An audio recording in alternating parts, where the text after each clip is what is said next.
spent a lot of time promoting your television show, which is also made by your own production company. Yeah, I must get Matthew's phone number and ask him. The plain fact of the matter is that he had them over a barrel. I mean, he was the only flicker of success that Radio 1 had had in years. And after the disastrous dive in the ratings, he was the first green shoots. There was a new audience tuning in. There was a young audience tuning in. He knew it. But there was a price to pay for employing the nation's most volatile and sought-after presenter. Yeah, but if you do the last one, I can't have the leading, so what's me leading? I think Chris's mistake, if he did make a mistake, was just surrounding himself by sycophants, which is always dangerous. Where's my BAFTA? Where's the BAFTA?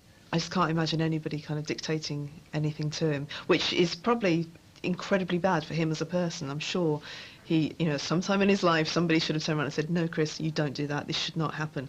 But it hasn't happened up to this point, and I think I'm sure throughout his career he'll just encounter these situations where he just goes, OK, fine, I'm out of here, that's it, and he'll just keep moving on. I'm about to lose my tag for being a volatile bastard. Just knowing what he's like as a person, you know, seeing the people he's had in tears over the years and the debris that he leaves behind him is kind of very unhealthy. Just calm down, all right? One final demand to take Fridays off for his TV show led to the demise of his stormy relationship with Radio 1. So don't bring that kind of atmosphere and attitude into this happy studio, all right? Thank you very much. I wouldn't do that in your office, don't do it in mine. Well, you know, the relationship I had with Chris Evans was a creative one. But I know who's in charge, and it was me. In one sense, they had to get rid of him.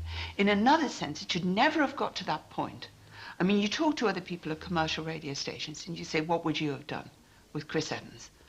And there are those who say, like Richard Park at Capitol says, I'd have given him the day off to do the television show because the cross-promotion of a television show for a radio show is invaluable. It's what money can't buy. But somehow the BBC never assessed either the risk or the reward with Chris Evans, and the consequence was chaos. 5, 4, 3, 2, 1. And this is what they sound like when they're dropped. Without its early morning star, Radio 1 imported the sound of Manchester's night owl, Marc Radcliffe, to carry the breakfast show. I'm Marc Radcliffe, Manchester's showbiz king. Arse, knackers, cod, bish, balls, battered. There you go, perfect.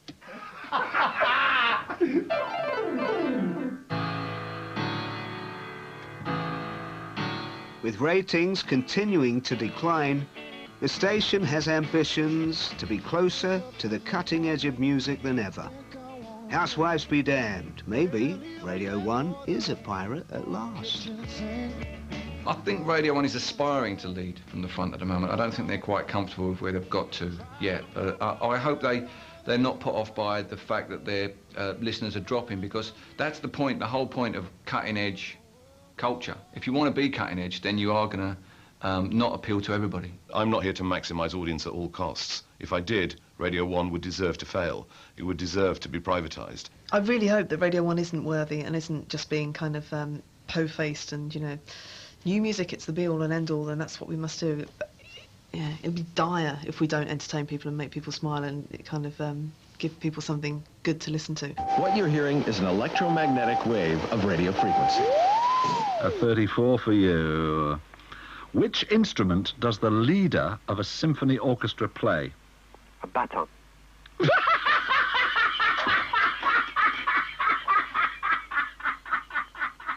And if you're in bed with your girlfriend, like I was a short while ago, give her one for me, and I hope you're not recording. If you were enjoying the ride of the Vulcans... Valkyries. Would you be a Wagner fan, a bit boring, Wagner. You did that again, Kershaw, I'm going to get angry. Top, middle, Carolyn. Give me the question so I can read them before I have to read them out. Hey, that's the turntable! What's the turntable? That's the wet record. There you are. Oh, right. Oh, you've ruined the turntable! What's happened to the turntable? Look! Are you wrong?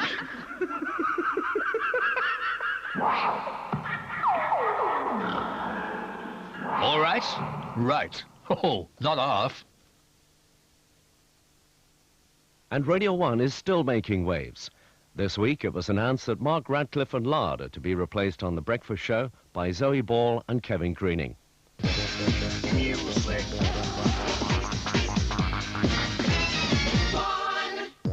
OK, next up on this Radio 1 night, one-hit wonders.